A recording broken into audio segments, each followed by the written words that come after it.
Can you hear me? Oui. Yes. So I'm gonna. Hello, everybody. My name is Shimon Jagiello. I am the Brussels correspondent of the magazine Forbes Afrique. I will be having today the privilege of moderating this debate at here the Emerging Valley Conference. Today we're going to speak about, I believe, a very, very important topic in that sense that has huge economic impact as well as environmental impact. We all know that ocean and seas play an essential role today in our modern economic flows. And to maybe give you a concrete example before we start this panel, perhaps you have seen the obstruction of the Canal Suez by the huge container ship Ever Given that happened late March. They recall the strategic importance of seas and oceans in the globalization of goods and services by water. A single ship disrupted a whole value chain, blocking at once 12% of the world trade for more than 1 week.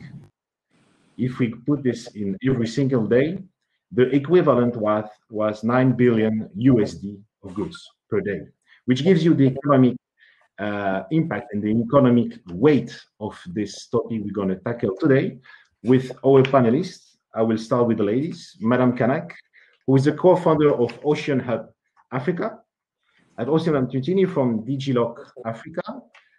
Afterwards, I have Mr. Jahab from Morocco.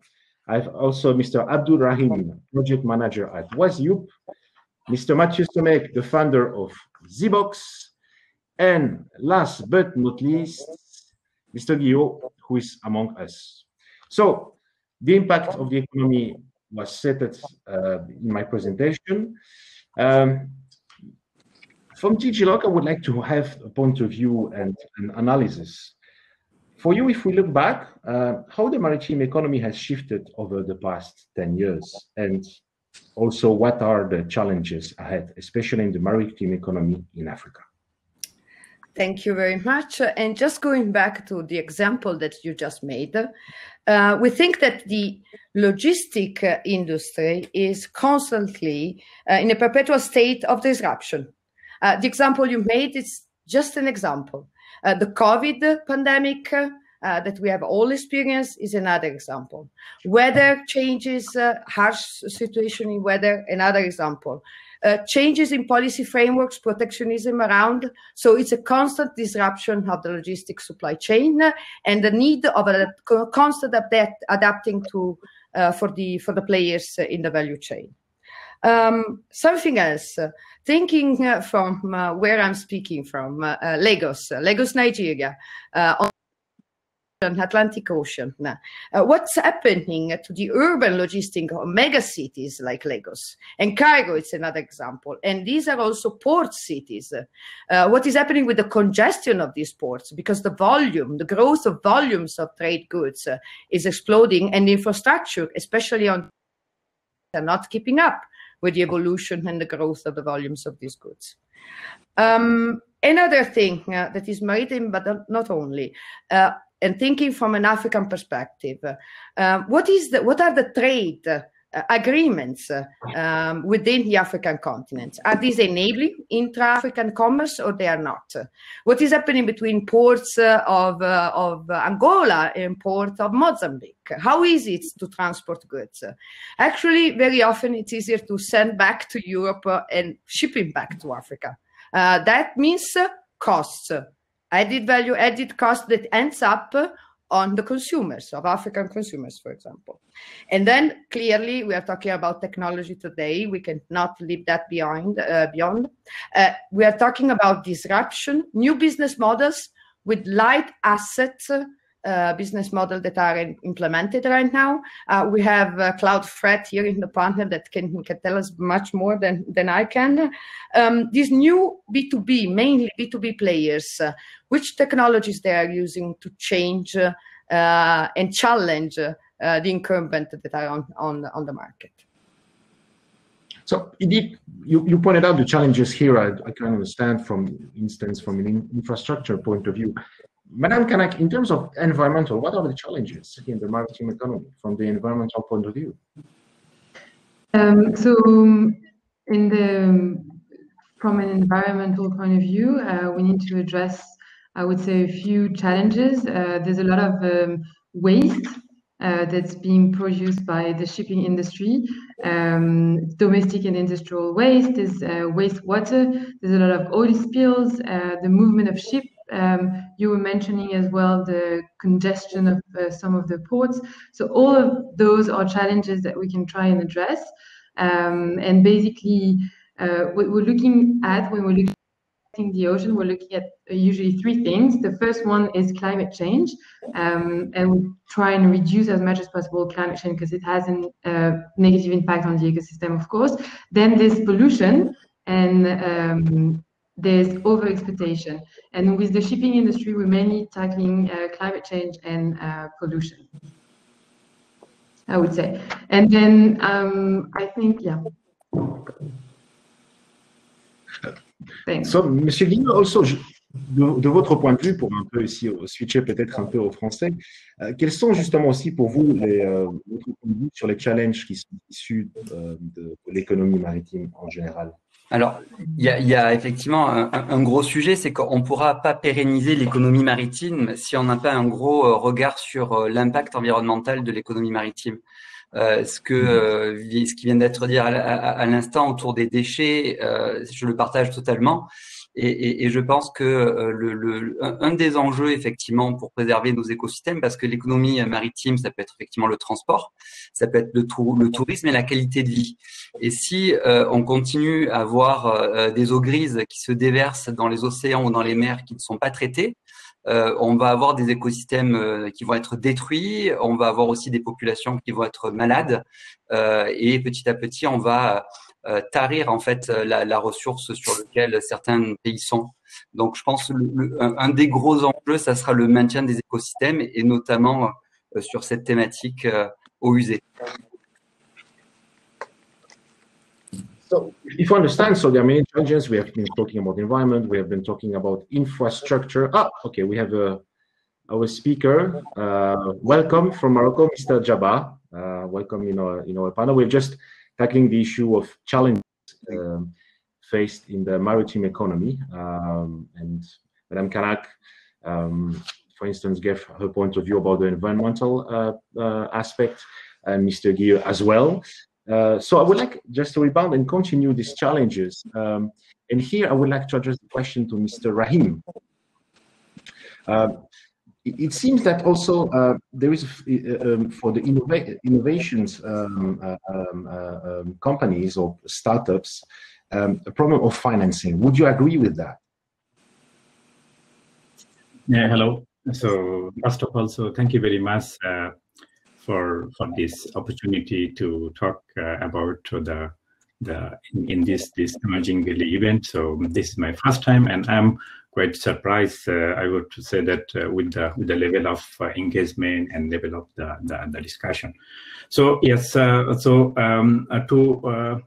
answer your questions, before that, I would like to also to mention one of the point that maybe is not directly linked to the questions, but I think it's very interesting to mention that we are coming from the initiative is called Internet of Things, so IoT initiative. So what we are doing, so we are promoting the Internet of technology for the startup and as well as the tech hub. So one of the main vision that we have, so how can we really use the hardware as well as the IoT hardware and software and engage the local startup and tech hub to innovate the new solution, engaging the local resources. So one of the problem that we have really faced and still we are facing is very interesting that the logistic and all those the maritime in general logistic and as well as the availability.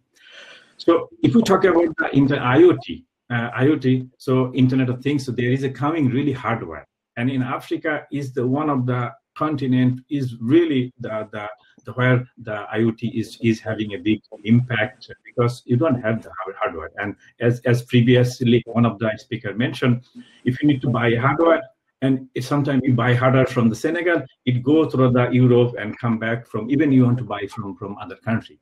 So I think that is where the logistic is really a very, very important in terms of the Internet of Things, which is one of the emerging technologies coming. So as long as I think in order to really digital transformation, the logistic and last mile, all the issues need to be solved.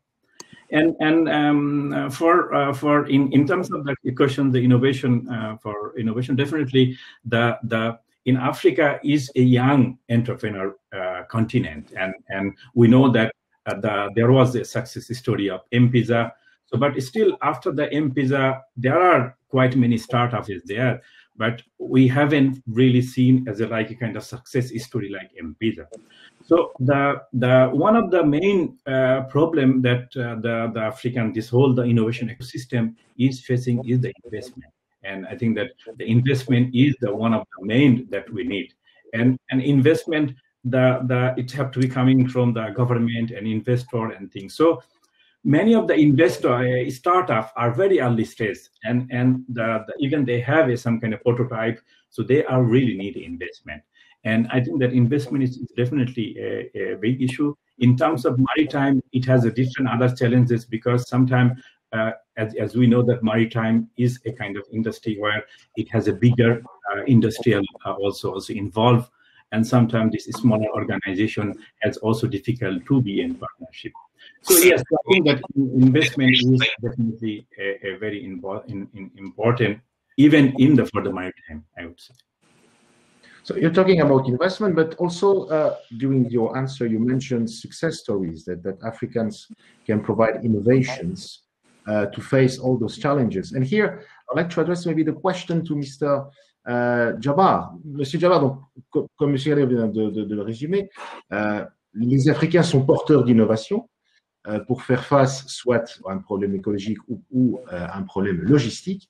Et ici, je voudrais avoir votre point de vue sur votre expérience avec votre entreprise. Quelle est la solution que vous donnez et quel en est le bénéfice, en tout cas, pour les utilisateurs? Merci pour cet événement. Merci aussi de m'avoir donné la possibilité de présenter et de représenter aussi une partie des entrepreneurs africains qui ont une ambition aussi de partager leur passion, leur innovation avec l'Europe. Moi, j'ai eu la chance de naître dans un secteur qui est le transport de marchandises. Mon père est chauffeur routier, donc je suis né dedans. C'est un secteur qui me passionne et je me suis dit, quand je vais me lancer, c'est pour attaquer la plus grande problématique de ce secteur-là. Et c'est tout simplement les retours à vide des camions. Aujourd'hui, il faut savoir qu'il y a un camion sur 3 qui circule à vide après avoir livré une marchandise. Donc pour moi, c'est une aberration sur le plan économique et c'est aussi un crime contre l'environnement parce que c'est une aberration aussi sur le plan environnemental. Et un rapport de l'OCDE, il pointe un secteur de transport routier qui est le 2e secteur le plus polluant au monde et qui va doubler le taux de rejet de CO2 horizon 2050. Pour moi, la seule solution pour y remédier, c'est la mutualisation des ressources. Aujourd'hui, on voit pas mal de solutions qui sont nées un peu à l'instar d'Uber, qui est un peu ouvert, je dirais, la voie et chakra aussi de pas mal d'entrepreneurs pour se lancer dans ce segment-là. Nous, ce qu'on fait, tout simplement, c'est que on attaque ces 1 million de camions aujourd'hui qui transitent à vide entre les 2 rives de la Méditerranée. C'est ça notre segment. Et on s'est donné un seul objectif, c'est d'optimiser 100 000 camions entre les 2 rives de la Méditerranée. Quand on parle de 100 000 camions et 100 000 retours à vide optimisés entre les 2 rives de la Méditerranée, c'est l'équivalent de retirer 600 000 véhicules thermiques tous les ans de la circulation. En fait, c'est ce qui nous drive aujourd'hui tous les jours à Cloudfreight. Et Cloudfreight, tout simplement, c'est quoi? C'est une plateforme digitale dotée d'intelligence artificielle qui permet de prédire les retours à vide des camions et de les matcher automatiquement avec les besoins des expéditeurs. Donc, c'est des win-win-win pour les sociétés de transport de marchandises entre les 2 rives de la Méditerranée bah, ça leur permet de faire des économies parce qu'ils vont pas acheter au même prix une place vide. Pour les transporteurs, c'est un chiffre d'affaires supplémentaire et c'est souvent de la marge bénéficiaire directe pour les aider à surmonter un peu les mois difficiles parce que leur marge est de 2-3%. C'est des petites structures qui ont 2-3 camions et qui ont besoin d'aide. Et pour l'environnement, c'est tout bénef parce que c'est moins de trafic et moins de pollution. Donc, une solution africaine, il peut tout à fait être ambitieuse. Nous, on est né en fait au nord de l'Afrique. On est né au Maroc exactement. Il y a seulement 5 mois. Et on est déjà présent dans pas mal de pays européens, au Portugal, en France, en Espagne, aux Pays-Bas. Et on aide tous les expéditeurs à avoir une touche verte et participer et contribuer à la réduction de l'empreinte carbone dans ce secteur-là, qui est resté depuis longtemps en dehors des radars de la digitalisation.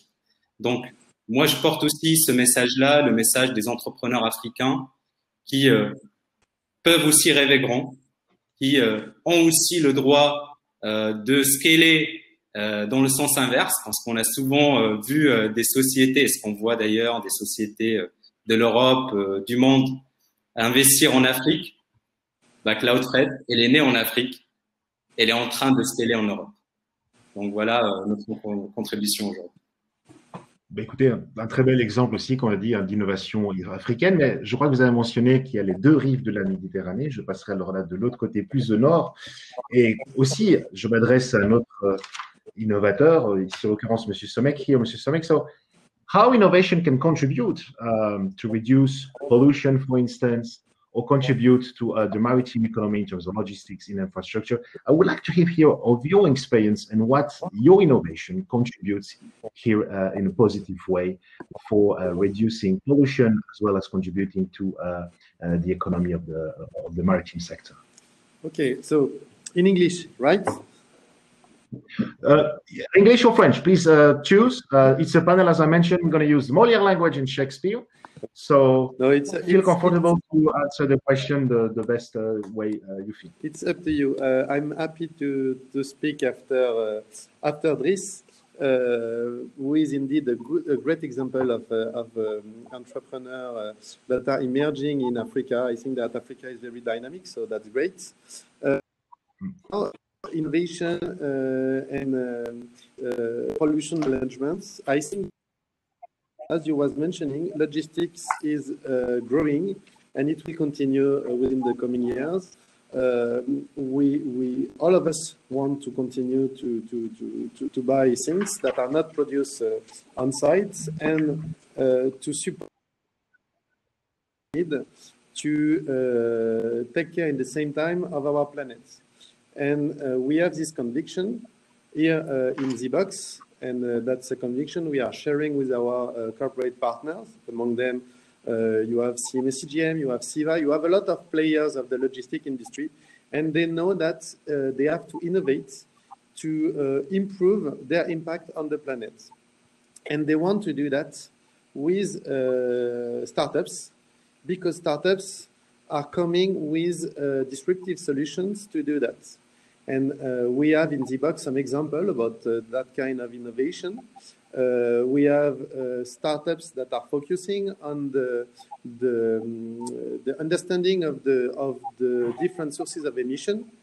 That's good to want to reduce the pollution of our industry, but that's mandatory to do that, to understand where it comes from and where we can work to improve the sources of emission. We have startups that are developing artificial intelligence-based solutions to optimize the routes we are choosing to optimize the logistics infrastructures. That's the startup from Greece is a good example. Named Routes, that is optimizing the means used to take goods from point A to point B. I think that we can also make to the technology optimize the way we are making the always improving number of operations we have to develop. Thank you. Earlier, before Madame Kanak, you talked about plastic waste in the ocean, and I've been looking at some estimates, and I've discovered that the cost damage caused by plastic waste alone discarded in seas and oceans is estimated at $13 billion every year by UNEP. So my question is here, do public authorities have a role to play in reducing the amount of plastic waste in the ocean, and how? You mean, right? Yeah. Cool. I'm sure that public authorities have a great role to play, but I think that we shouldn't wait for them to put in place new regulations. I think we should innovate already, and they're gonna then put the rules in place. But let's try and not wait for all those regulations. I think there's a very strong trend from consumers to consume in a more sustainable way. So this actually is a force that moves corporate toward a more sustainable practices. And so there's a lot to do, there's a lot of regulation to put in place, but I think that we should already start innovate, and that's what we're seeing in the African continent. We're seeing a lot of countries putting those topics in their agendas, which is a great thing and a great sign, but we're also seeing innovators that already are tackling those issues at their own level. Yeah. So you're talking about best practices. What are the best practices in that regard on the continent for you? What kind of best practices? Sorry. Because you're talking about best practices that are currently. What are they, according to? I mean, if you can share with us one or two you feel are best practices on the continent right now. Okay, or should be. Yeah, no worries. From which aspect? From corporates, from startups, from. I would maybe just to echo what Matthew was saying, and it's gonna answer a bit the question. I think that what the box has created is one very strong best practice, creating the ecosystem where different kind of stakeholders can collaborate to address challenges is, I would say, the best possible best practice. So putting together entrepreneurs, corporate investors, institutions, and universities and researchers that have the knowledge, create that ecosystem, showing to entrepreneurs that there's an ecosystem to support them, that if they have an idea, they'll get the resources that they need, and they'll get the resources in terms of support, but also in terms of financing that was mentioned before. That's very important from where I stand and from what I've seen. So we're running our second batch of acceleration now, and from the first batch, we got one huge insight, that was that for startup, it's quite difficult to pilot and to validate. Those spaces are very important for a startup and quite difficult. And for that stage, they actually need strong collaboration with corporate. And that's where we can really play our role as an ecosystem support organization, an accelerator or an incubator, is to put in contact those entrepreneurs and link them to the right potential partners for them to take their project further. And that can be, for example, to link them with a shipping company or with a shipping line or an engine manufacturer, whatever they need to actually test the project. And there can be a bit of hesitance from the corporates if they don't understand that they also are going to beneficiate from the innovation. So we also have a role to play in terms of telling them that we've done the due diligence and making them understand how those disruptions can also benefit their industry, because what's unknown can be a bit frightening, and we need to really make sure that they are open to work with startups and that they see the benefits from working with startups, I would say. I hope it answered your question. Yeah, I think you answered very nicely this question. Thank you for your outlining answer. And, indeed, it was very, very good. And ici, je switcherai au français. Monsieur Guilleux, en vous adressant, parlant beaucoup d'innovation, ils sont venus d'Afrique. Durant nos échanges, avant juste ce panel, vous avez parlé quand même d'innovation assez intéressante pour préserver l'environnement. Et je voudrais encore avoir votre point de vue. Comment l'innovation, quel genre d'innovation et quels bénéfices l'innovation peut-elle apporter à la protection de l'environnement qui, aujourd'hui, est un sujet extrêmement sensible et important dans le monde contemporain. Alors, ce que j'ai pas dit tout à l'heure, effectivement, c'est que je pilote un technopole à Aix-en-Provence qui est dédié à l'environnement, aux technologies de l'environnement. C'est un endroit où se côtoient laboratoires de recherche et start-up. Et l'idée, c'est d'inventer les solutions de demain pour protéger la planète. Et au sein de ce technopole, je suis aussi directeur d'une pépinière d'entreprise qui s'appelle Clean Tech et où se côtoient à peu près 42 entreprises, jeunes entreprises aujourd'hui. Et effectivement, parmi ces dernières, on peut regarder qu'il y a un certain nombre de solutions qui existent aujourd'hui pour protéger l'environnement, enfin la planète et ses océans. Moi, j'aimerais bien rebondir sur ce qui vient d'être dit effectivement sur comment ces innovations peuvent faire du bien à la fois à la planète, mais à la fois sur des économies locales. Et j'aime bien citer l'exemple d'une start-up qu'on ne pourrait pas considérer comme proprement agissant sur l'océan, puisque elle ne développe pas des choses qui flottent, ou elle ne travaille pas dans le domaine de la logistique ou dans le domaine du transport, mais une start-up qui travaille sur la qualité de l'eau et notamment, comme je le disais tout à l'heure, sur les eaux usées. C'est une start-up qui est déjà pas mal implantée en Afrique et qui est très sollicitée. Elle s'appelle Bamboo for Life. Elle est très sollicitée notamment au Sénégal, en Côte d'Ivoire. Et en fait, leur solution, leur technologie, c'est le bambou assainissement. En fait, ce qu'il faut savoir, c'est que le bambou, et notamment les racines des bambous, est une plante qui capture extrêmement les polluants. En fait, les racines des bambous vont casser les molécules des pollutions et vont s'en servir finalement pour donner à manger à la plante. Et ce qu'il faut savoir aussi, c'est que par excellence, dans la nature, le bambou est l'une des plantes qui séquestre le plus de CO2 dans l'atmosphère. Donc, quelque part, on travaille aussi sur des logiques de séquestration de carbone, mais de façon absolument naturelle.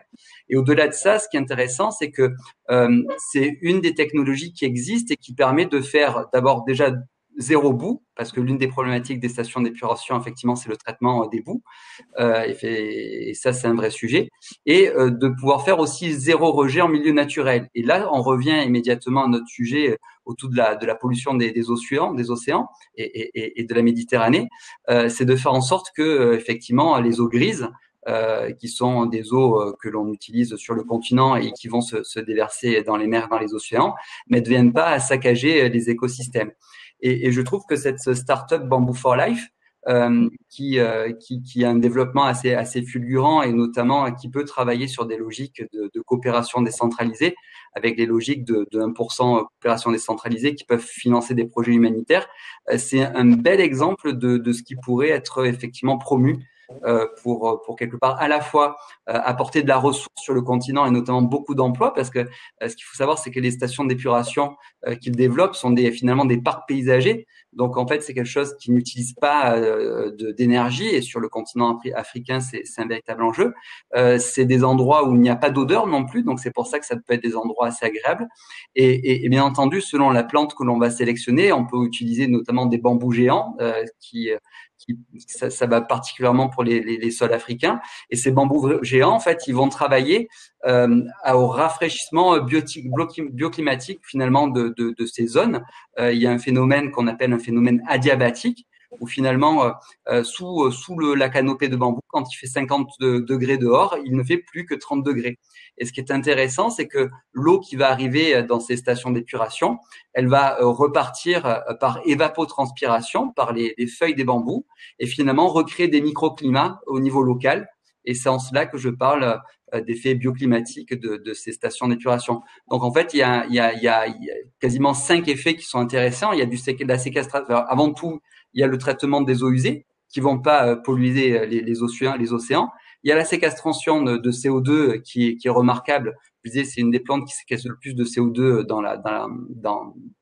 dans les écosystèmes. Troisième élément, c'est qu'avec le bambou, on va pouvoir faire de la biomasse, on va pouvoir faire des sous-produits, notamment de l'artisanat au niveau local. On en avait parlé hier, et ça, c'est des filières de valorisation extrêmement intéressantes. On va travailler effectivement sur le rafraîchissement bioclimatique des territoires et une autre logique qui est chère à l'Afrique, qui est la reforestation.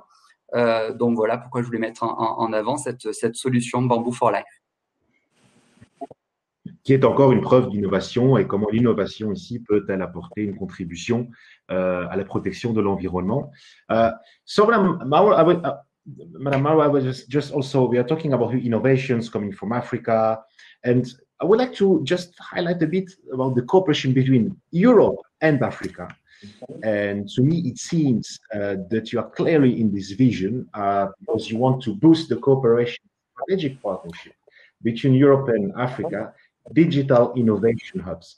So my question would be, how your project and what would be the benefit and how it would contribute to strengthen the cooperation between Europe and Africa in the logistics sector in the coming years? Thank you very much for the question. Now, let me spend a couple of words about DigiLogic. DigiLogic is an H2020 project, so funded by the European Commission, and trying to answer to the challenge launched by the European Commission last year to boost the cooperation between digital innovation hubs in Europe and digital innovation hubs in Africa, with the end goal to create, nurture and empower more talents from both sides, boost innovation, create long-term partnerships. We hope that actually DigiLogic will remain as a digital innovation hub on its own after the end of the project. It's part of our sustainability plan.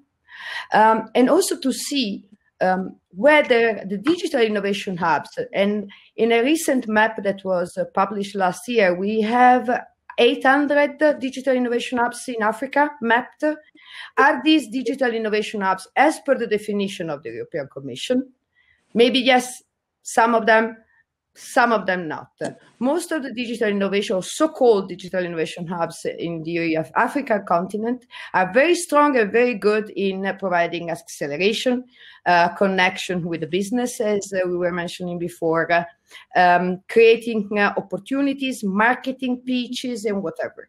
But how much they are ready and they are actually empowering innovators on the building blocks, the technology building blocks, what kind of infrastructure they make available for innovators to test their own solutions. To give you an example, coming from the partners in our consortium, we have Fraunhofer. Now, Fraunhofer clearly is an outsider. The partner is BT. That's where actually to we have so making this infrastructure, mentoring high professional people, right at the first step of our innovators in Africa. We are developing an e-learning platform. Here we have Bongo Hive, you might know some of these names, and MEST, two innovation hubs from Africa that will work hand in hand with European partners. So e-learning platform to be launched in a few months, matching these and then innovators will come into the picture because we launch 4 challenges.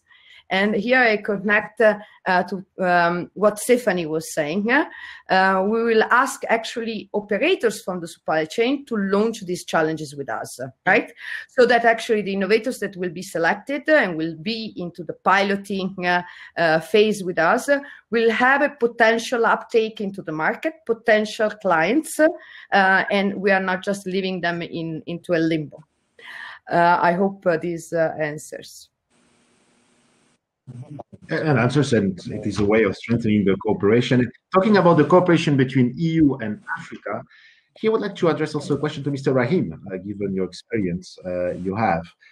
Based on the Internet of Things, where are the challenges in the cooperation between Europe and Africa in this particular field, and how to overcome them? Okay, thank you very much. So, so as colleague mentioned, the DigiLogic, it is one of the funded project between cooperation between Europe and Africa. Actually, myself is also leading a initiative. First of all, as I mentioned, this initiative called WADIAP. This WADIAP was funded by the European Commission. It was funded in 2015. So in the 2015, the idea was that how to build the cooperation between Africa and Europe based on IoT. After that, with that, we have another follow-up activities called WADI Hub. So in that WADI Hub, what we are trying to do, we are trying to create the digital innovation hub in Africa. So actually, to mention that over the time we have a quite different sort of experience that we have experienced that in the different this project. So right now, we are also launching a new program, which is again funded by the European Commission with together like the same call where DigiLogic was also get funded. It's called Ubiquitous. So what we have experienced in Africa it is also one of the, as you said, that if you want to innovate, we need, in order to innovate, there are different tools are required. One is obviously investment and digital innovation hub and can really play a major important role. But what we have really learned in our whole almost 6-7 year experience working with Africa, the digital innovation hub in Africa are many of them have a very different profile. Some of them really a kind of co-working space, and some of them are doing different sort of event and things like that. But if you want to innovate, obviously you need investment. You need to bring this hub to being the articulated and orchestrated, being the different people together. But what was really very interesting from our side as the missing is the competence center, like the competence on the technology. That because at the end of the day, you need a technology to innovate. You need emerging technology, Internet of Things, artificial intelligence, robotic. So these are the technology are really one of the bottleneck in African digital innovation ecosystem. So if you see that the model of the European Digital Innovation Hub, they have two different major components. One is called competence center, another called the hub itself. So where the competence center and hub can play a very important role together. So that is actually all about that. What we are bringing this project called Ubiquitous, and which is starting from 1st of May. It's also the between Europe and Africa across. We have 5 countries in Africa as well as 5 countries in Europe are involved. So what we are trying to do in this project, we are trying to build the digital infrastructure for the hub. So and we are calling them a solution lab. So solution lab is a set of different sort of that cutting edge digital technology tools. And this solution lab include different sort of IoT, robotic, cloud, and big data. And you can use that tools to empower the hub to bring the technical competence and then innovate. And just I think that I wanted to mention another point that we have seen really in the Africa, which is the investment on the innovation in terms of the research, because the innovation is not it has a life cycle. It takes time, right? And in Africa there is a very limited investment on the research-driven innovation because there is everyone wanted to have immediately kind of like you want to seek I would say that the immediate market, but some of the research you cannot have a market immediately. You need to do a research maybe 4 or 5 years in order to innovate. So I think that is what we have experienced with the African finance, which for maybe can be here we like en France vers Monsieur Jabbar. Est-ce que comment les startups qui sont actives dans l'innovation de l'économie maritime, quelles seraient vos recommandations pour justement attirer du financement? Quels sont les qui permettent justement à l'augmentation financement de ces startups? Parce qu'une chose est créer sa startup, créer son entreprise, mais il faut aussi la pérenniser. Quels seraient vos conseils à ce sujet? Aujourd'hui, déjà, ce qu'on remarque en Afrique, c'est que il y a deux mondes, en fait, déjà en Afrique. Il y a le monde anglo-saxon et le monde francophone. Aujourd'hui, le monde, en fait, anglo-saxon en Afrique, c'est celui qui attire le plus de financement. C'est les chiffres qui le prouvent aujourd'hui. C'est le marché, les financiers, les investisseurs asiatiques qui sont en train, en fait, de rafler, si je peux dire, si je peux employer ce mot, de rafler, en fait, la mise en Afrique, de mettre un peu leur ticket un peu partout dans des boîtes de Nigeria, Kenya et dans pas mal de pays anglo-saxons. Donc, ils ont vu l'opportunité à se placer sur ce marché-là qui est en forte croissance démographique et économique. Il faut savoir que l'Afrique, en 2030, c'est plus de 1,7 milliard d'habitants. C'est un marché qui croît en termes de consommation, bien de consommation. De 2007, où on était sur une consommation d'1,8 milliard de tonnes de produits par an, on va passer à 345% de croissance horizon 2025. Donc, c'est un marché qui est en forte croissance, un marché émergent, certes, et il y a aussi toute une population, je dirais, de classe moyenne qui émerge avec une utilisation de téléphone. Aujourd'hui, le taux d'utilisation de smartphones ne cesse de grandir. Donc, c'est un marché très, très important. Et c'est dommage, en fait, que l'Europe ne se positionne pas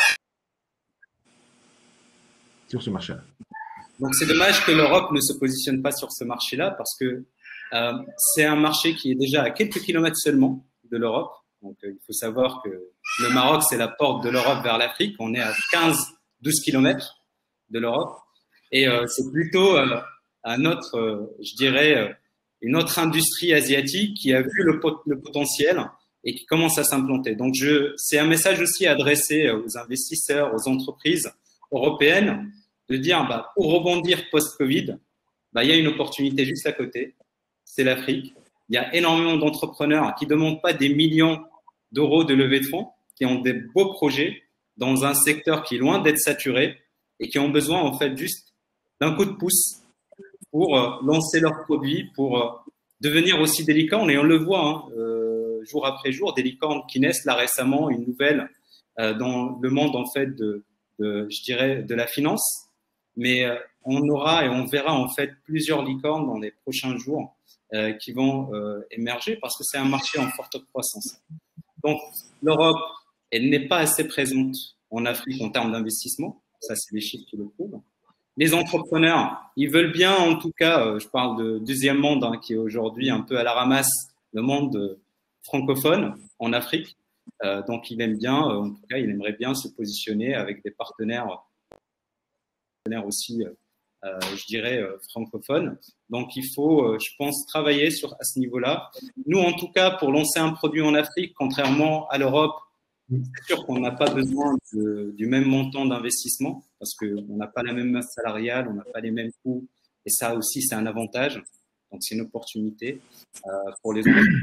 Aujourd'hui, on voit aussi que l'écosystème, dans pas mal de pays, pas toute l'Afrique, mais dans pas mal de pays, ça ne cesse de s'améliorer. Je parle de l'écosystème start-up, l'écosystème entrepreneurial avec des aides, des subventions.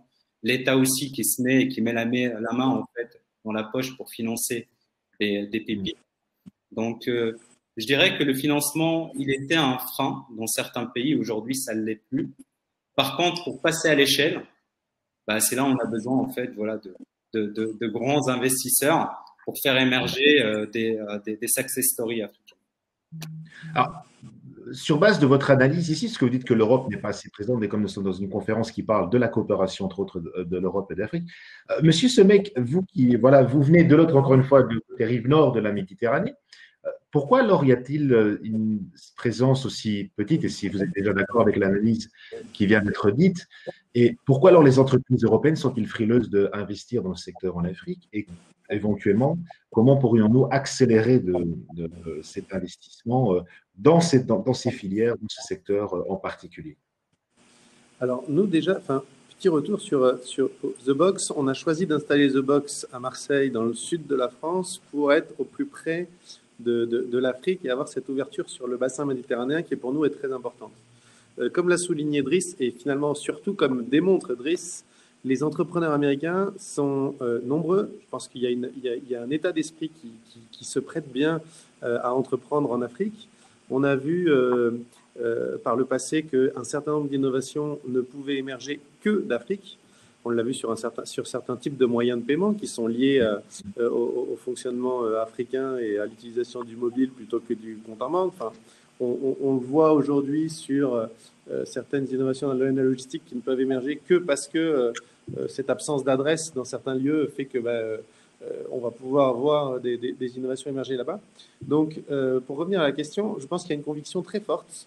En tout cas, c'est la conviction de nos partenaires corporate à The Box, qui s'associent à The Box dans cette aventure, que l'Afrique est un territoire où des innovations qui vont, pour certains, les disrupter, pour certains, les aider à évoluer, sont en train d'émerger en Afrique. Alors, je partage ce qui a été exprimé par Driss sur la dichotomie entre l'Afrique francophone et l'Afrique anglophone, en tout cas sur les investissements qui y sont faits. Je considère de l'autre côté qu'en termes d'envie d'entreprendre, il n'y a plus cette dichotomie.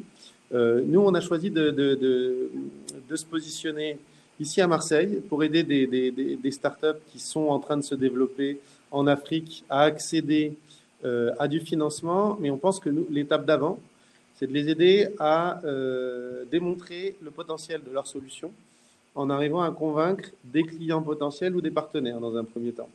Et on le fait de cette manière-là. Autour de la table, à The Box, on a des partenaires. Alors, on a mentionné CMA-CGM, mais on a un de nos partenaires qui est un peu plus petit, qui s'appelle Centrimex, qui est un partenaire très important pour nous, puisque c'est un freight forwarder, mais qui fait 100% de son business vers ou depuis l'Afrique. Donc, il n'y a pas un pays d'Afrique où il n'est pas installé. Et pour nous, c'est un relais très intéressant pour aller identifier des startups, pour comprendre les marchés sur lesquels elles évoluent, et puis derrière, pouvoir en identifier certaines et les aider à se développer, à travailler avec leurs clients de demain, et derrière, démontrer le potentiel et du coup la valeur de leur technologie et lever de l'argent.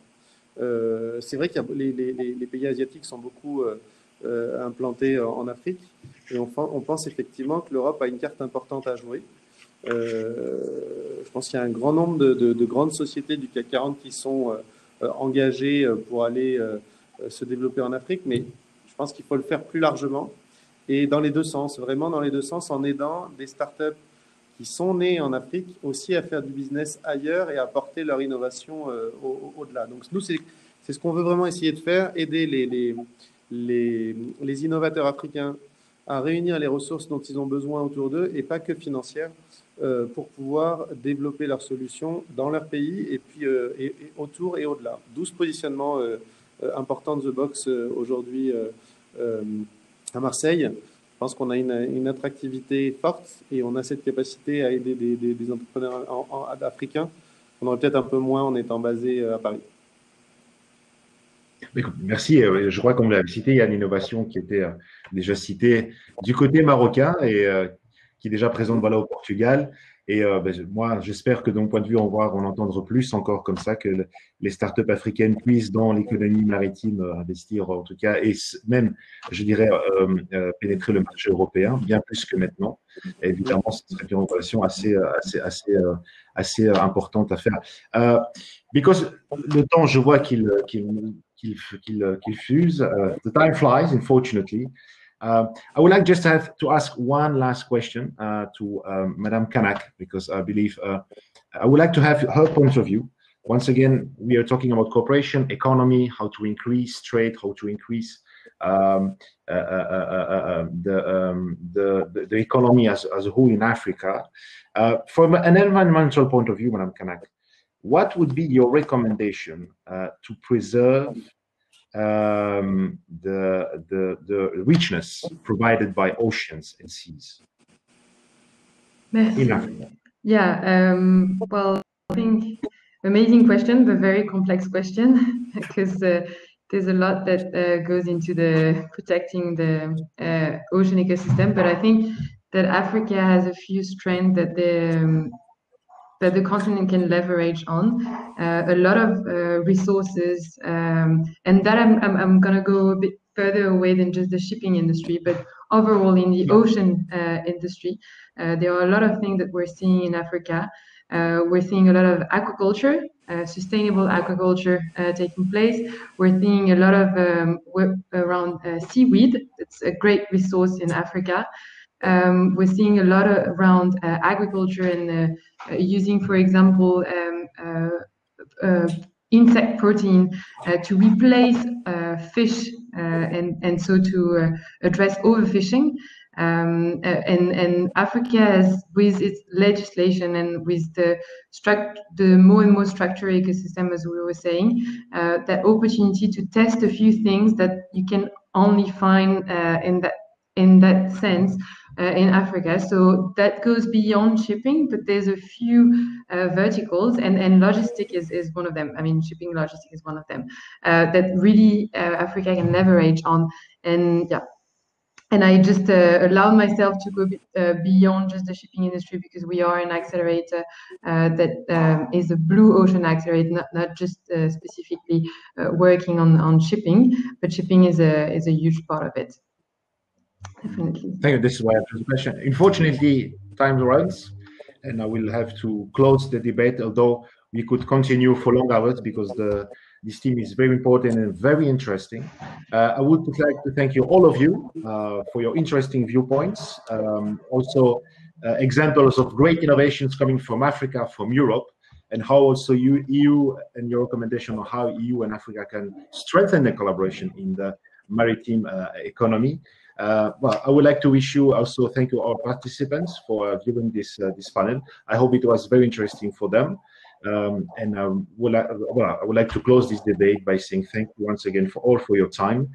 And I'm looking forward to the next panels coming in this Emerging Valley conference. Merci à tous. Thank you very much.